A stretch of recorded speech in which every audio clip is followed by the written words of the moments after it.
logicky stavělo do výšky. Vodní slur byl gotický, později v tom 16. století byl hrad přestavován ve stylu renesančním. Což dokládala ta kamenná deska nad dveřmi, která říká první renesanční přestavbu dokončí roku 1551 Bíberštejna.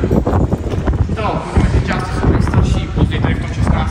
století tento prostor uzavřel tento renesanční palác, to menší nádvoří. Tou nejstarší částí je kulatá věž. Ta byla zbudována tady v 11.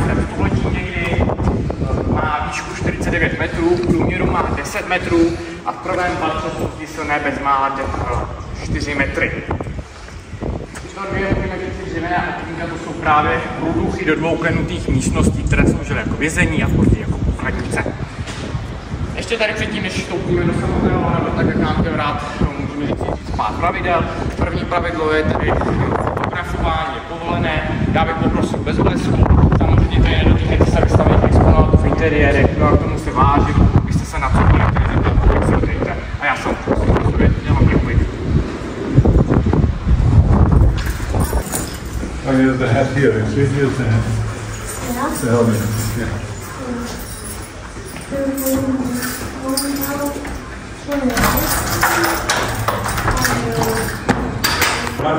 První vládnoucím rodem na Frýdlandsku byl rod Tronovců, konkrétně Květeberků z Dubé. Máme zde tedy jejich erb, jejich můžeme si dvě větve ve žlutém poli, který se jim říká ostrvé. Bohužel v roce 1278 český král Přemysl Otakar II. Odebírá panství, aby tak oslabil jejich moc. Téhož roku kupuje panství osvědčený šlechtic průchod Bíberštejna za 800 dřevěn stříbra. Bíberštejnové byli zde téměř 300 let a za tu dobu dokončí další přestavby a dostavby hradu. Bohužel v roce 1551 umírá poslední Bíberštejn, konkrétně Krištof, no a tím umírá rod Bíberštejnů Kumeči. Zde tady máme jejich erb rodiny Bíberštejnů s tím typickým velením parlamentu ve žlutém poli. Následně na 7 let do své správy přebírá panství Česká královská komora v dobu dědičného řízení. Právě zde máme tedy dědíci dvou ocasého lva v Černém poli. No a v roce 1558 tady odkupuje panství Bedřich Vedernů a po něm pak dědí panství jeho syn Melchior Vedernů, významný polní maršál, docela vyznamenal bojišťůrky v Chorvatsku. Autorem, můžeme říci, Melchior je autorem také rodinné hrobky Vedernů zde ve Frýdlandě. Tu hrobku můžeme říci, vidíme napravo od dveří v tom obraze. Byla vyprojektovaná pro všechny členy jeho rodiny. On je tam však možná Melchior. Melchior tady umírá mezi 1600 v tehdejším německém dnešním Havlíčkovém Brodě, no a po jeho smrti dědí majetek jeho manželka Kateřina, rozená Švejková, Kateřina byla vzdělaná, velice chytrá, no a měla, můžeme říct, velké problémy s místním měšťanstvem. Ona dokonce dostala přezdívku Zlá Kateřina. A proč? Bylo vlastně několik hlavních problémů. První ten, že to byla žena, že zde vládla žena. No a druhý problém pak v tom, že ona musela navyšovat daně, aby zaplatila dluhy za svého manžela. A to se také místnímu obyvatelstvu nelíbilo. Z toho vznikl takový, můžeme říct, jakýsi příběh, pravdivý i nepravdivý. Prý měla vlehlé spory s místním měšťanstvem o právu vářečné, o právu vařit pivo. Kateřina ten spor prohrála, měšťané ho vyhráli, no a Kateřina si na trus postavila kamenný dům na náměstí, který však vybíhá 3 metry do půdorysu náměstí a tím ničí ten pravidelný obdélníkový půdorys. Dodnes ten dům stojí, pokud byste stáli na náměstí, před vámi ta novorenesanční radnice, tak na levé straně se právě ten dům nachází. Ještě se toho věřilo, že se dožila roku 1620, teď na Bílé hoře, ona však už zemřela v roce 1617. Byla pohřbena na Libereckém zámku, později byla převezena někam do Frýdlandu, někam sem. Jenže my však nevíme kam, takže nám dodnes nestraší. Po její smrti dělí tedy už majetek zletilý syn Krištof Vedernů, no a on se účastní povstání českých stavů proti císaři. Bitva na Bílé hoře v roce 1620. Entschuldigung. Tady Krištof se účastní právě povstání českých stavů proti císaři v roce 1620. No jak známe z historie, nedopadlo to moc dobře, stavovská vojska prohrála a Redernové jako účastníci museli uprchnout ze země. On se tady ukrýval na Finanském zámku, potom uprchl ze země, no ale jeho švagr Jáchym Ondřej Šlik se zde tady na Finanském zámku si schovával a byl zde zatčen a spolu se 27 pány byl v roce 1621 popraven na Staroměstském náměstí. My v této místnosti máme pozůstatky po Melchiorově Zedernu, které byly v roce 1921 vyňaty z té hrobky. Zde v této, můžeme říct, vitrínce vidíme jeho tedy helmici, kort a jeho levou paní. No asi vše prohlédnete, budeme se moc podívat do další místnosti.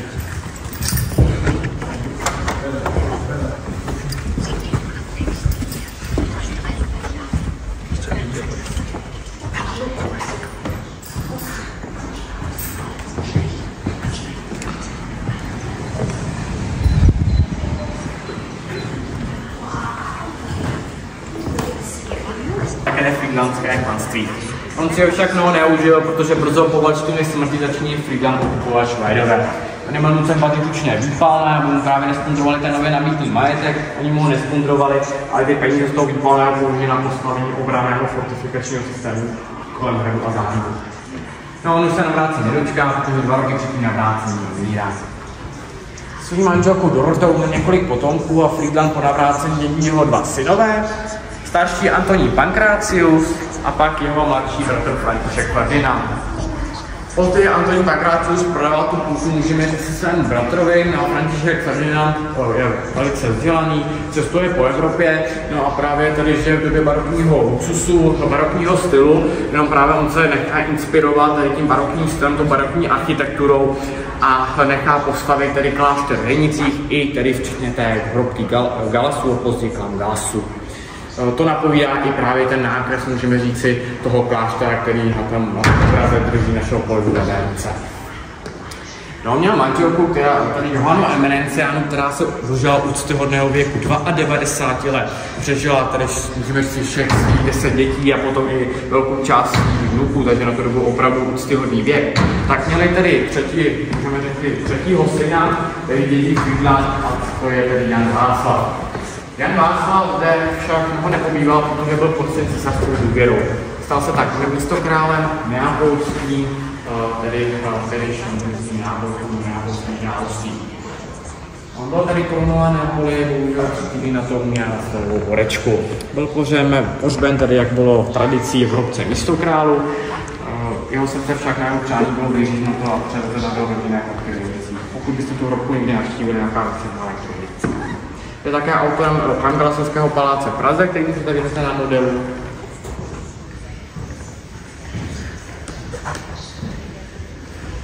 Václav má syna Filipa Josefa a Filip Josef si bere svou příbuznou sestřenici Annu Marii. No a z pochopitelných důvodů nemohli mít tedy, můžeme říct, děti. No tak vystává problém pro rodinu Galasů, oni nemají žádného potomka, hrozně vymření po meči. Tak Filip Josef vyřeší tak, že se dohodne s rodinou Klamu, s příbuznou rodinou z Rakouska, že se tady, můžeme říct, spojí. Takže tady Galasové předají Klamům majetky. No ale pod 2 podmínkami, že spojí názvy rodu a také erby. No a tím nám vzniká nová větev klan Galas. No a prvním členem nově vzniklé větve klan Galas je Kristián Filip, zakladatel lázní z Liberda, no také romantické zahrady Klamovky u Prahy. Zde také on založil první hradní muzeum ve střední Evropě v roce 1801. V těchto místech se stále provádí, můžeme říct, už 223. sezónu.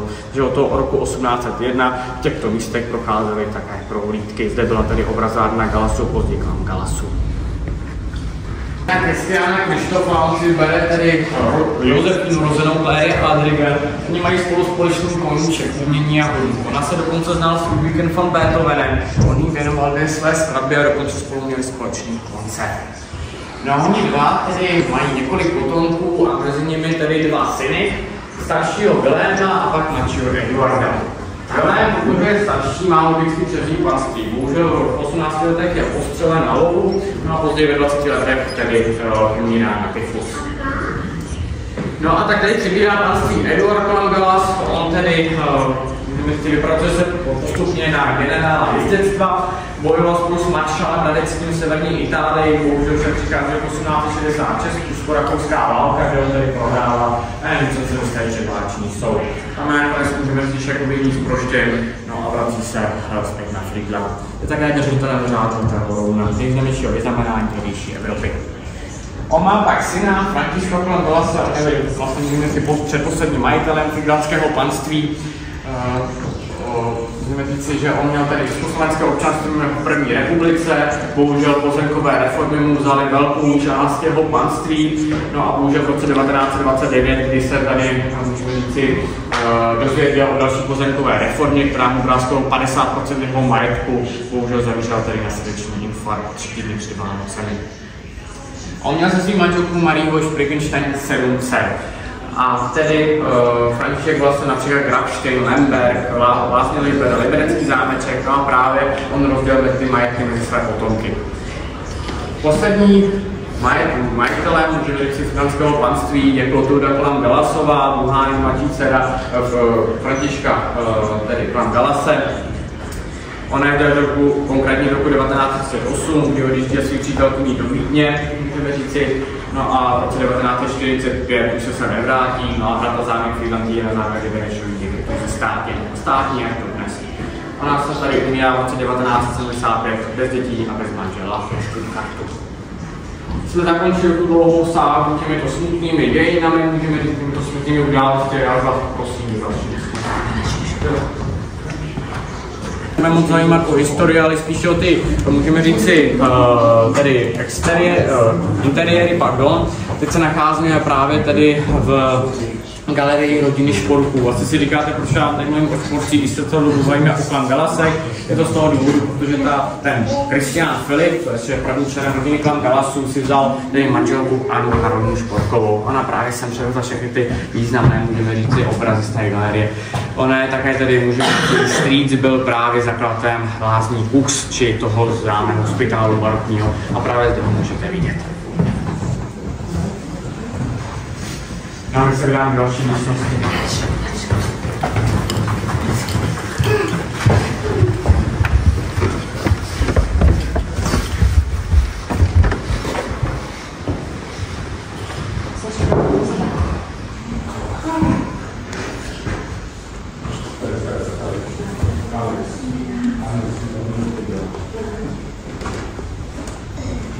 Zde tedy nejzajímavější je tato rytina právě až je tady z 18. století a zde je vyobrazen Řím, kde můžete vidět tady andělský hrad, tamhle úplně vlevo se nachází tedy Vatikán.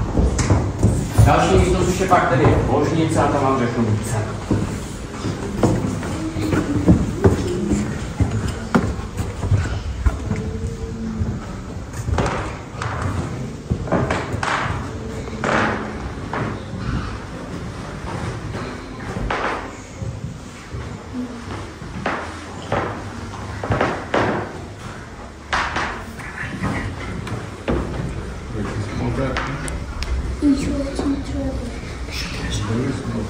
Místnosti, jakési ložnici, ty dva pokoje předtím, tak to byly jakési předsalonky, můžeme říct, ta úplně místnost s těma obrazama Františka, jak tam byla v bystě, tak to byla právě taková tabulnice, můžeme říct, takže taková jídelna, že ty pokoje jsou takhle, můžeme systematicky dány. Tak tady vejdeme do loveckého salonku a potom tady něco vám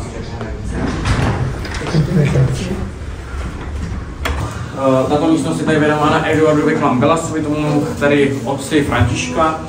Zde je tady Eduardovy uniformy, v této vitríně je hulánská, lusarská a zde taková ta typická modrá dragounská uniforma. No a zde určitě můžete také vidět ve fyzické formě, tedy řázatého rouna. Tak je zde potom vitrína věnována tady blízkému příteli Eduarda, maršálu Radeckému, zde tady s uniformou, vlastně s jeho osobními věcmi, se šavlemi, či potom holí nebo kloboukem. No taky se určitě ptáte, o čeho jsou tyto klíče. Ty klíče právě se tady pochází z té rodinné hrobky Galasu a Klan Galasu. Jednotlivé klíče jsou od jednotlivých trapí z té hrobky. Která mají více hlav nebo či méně, tak právě ty zde byly, můžeme říct, do této expozice právě v tom roce 1801 dány. Byly to právě, můžeme říct, lákadla v tom nově vzniklém hradním muzeu. Právě pro ty návštěvníky v té době oni opravdu se na to chodili. No tak vás ještě upozorním na tyto kachličky, ty se právě tedy jsou ze 17. století z Holandska, jsou malovaná.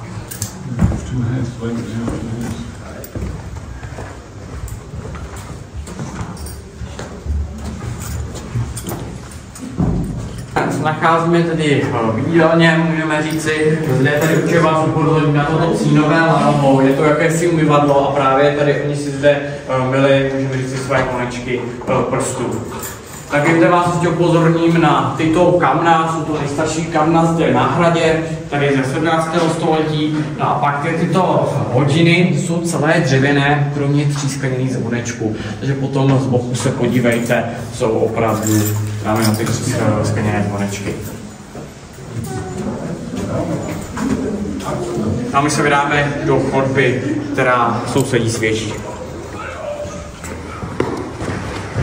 My sousedíme, nacházíme se u té věže a právě zde jsou tyto železné dveře a to je vstup do toho, můžeme jít do toho jednoho vězení, do té jedné místnosti. Nahoře jsou ty dveře vysazené, takže aspoň budete mít možnost nahlédnout do nitra té věže. Opravdu si povšimněte, ty zdi jsou silné opravdu 4 metry plus minus. No a prosím, tady následujte mě. Protože se někdo nikde v těchto místech být nemohla, protože než by hradní nádvoří, než by tady hradní posádka se na rohu vyběhla, tak by mohla mít hradlo doby. V těchto místech se právě vždy nachází nějaký významný prostor, či dělna, a to napovídají právě ty erby, tady nahoře na stupě. Já vám také určitě upozorním na tyto 2 hákovnice, jedna může vážit až 100 kg, no oni mají obrovský zpětný ráz. No a právě nepovolili toho obránce, tak právě těmito háky se tedy zahákli za hradby a zabránili potom tomu zpětnému rázu, aby tady nepovolili toho obránce. No a střílel se tady do davu. Dále pak tady můžu upozornit na tyto helmice, morionky, ty můžete znát z 30. války, ale i dnes, protože ji nosí tyto helmice švýcarská garda ve Vatikánu. Prostor, jak vzadu byla pozlacené. No určitě se také podívejte do té místnosti vpravo, tam se nachází žlutá nosítka. No a pak třeba taky zajímavé v popředí ty 2 velké boty, můžeme říci. No a důvodu, protože do nich se naspala sláma a potom následně on, až se do nich vzul svými botmi. Takže to byla můžeme říct jakási tady izolace na nové zimní cesta, by mu bylo teplo. No a ten klobouk, kde se právě dávaly ty cenné spisy, ty cenné papíry, to, co on vezl. Když si mysleli, pokud by byl tady oloupen, tak poslední, kam se ty loupenici, může říct, bandité podívají, bude právě ten klobouk. Ten klobouk se nevozil na hlavě, ale na zádech, takže asi dnešní baťoch můžeme říct, fuzovka. No a zde pak na této dobové fotografii ze státního hradu Grabštejn můžete právě vidět, jak se tady ty dcery Františka vozí právě na tom vozíčku, na kterém je právě ta fotografie tedy postavená. Velké tady obrazárně hradu, určitě tím můžeme říct středem té místnosti jsou tyto vitríny s uniformami, zde jsou tedy vitríny s uniformami, tedy uniforem, tedy tak mě vypadlo na slovíčko, můžeme říct personálu, tedy pardon, na samovám personálu, kde určitě na této druhé straně můžete si povšimnout tady uniformy, i s tou typickou bulí, tedy si uniformu vrátného. Jde pak tedy pro kočího, tedy uniformy, ta zimní a musíme říct taková ta jarnější verze, dokonce s takovými drobnostmi, že na jednotlivých knoflíčkách je znak rodiny Klam Galasu. No a jinak potom máme významnou, můžeme říct si, výuku těch obrazů.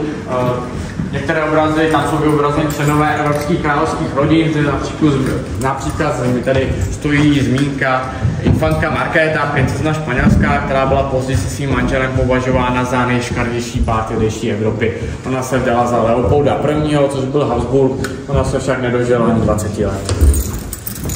No a pak či také můžete si zde povšimnout polského krále. No a až se podíváte, můžeme postupit do další místnosti. V této místnosti je tato sbírka dýmek, to zlomek z velké sbírky 220 dýmek. Oni jsou, můžeme říct, různě vyřezávané do různých ornamentů. Tyto dýmky sbíral Eduard a později syn František. Jinak ten pejtek si potom sbírky je v archivu. Tak já chci upozornit na tento nejdražší obrazy, můžeme říct, že v našem celém hradě i zámku jsou to právě tyto krajinomalby Okonana Jindera. No až se podíváte, tak já vás potom poprosím do další místnosti po schodech. Vrchnostenské kanceláře, zde tedy můžeme si úředníci spravovat celé naše panství. Zde máme tedy jednu starší mapu z 18. století, tuto tedy můžeme si nazvat finlandské panství, zde tedy Frýdla, na kopci je náš hrad a zámek, no a pak zde tady ta černá barva, to není jiný stát, ale Jizerské hory. No a pak ta už mladší mapa z 19. století, celý finlandský běžek celé své kráse, zde tedy Frýdland, dnešní Frýdland, dále potom Heindorf, dnešní Henice, tam je právě ta hrobka Galasů a plán Galasů, Leisbach, blíž potom pod Smrkem, Nové Město pod Smrkem či Černousy. No a v té době kolem tedy finlandského výběžku bylo Sasko a Prusko. Ještě v těchto místech pak tedy Reichenberg, dnešní Liberec.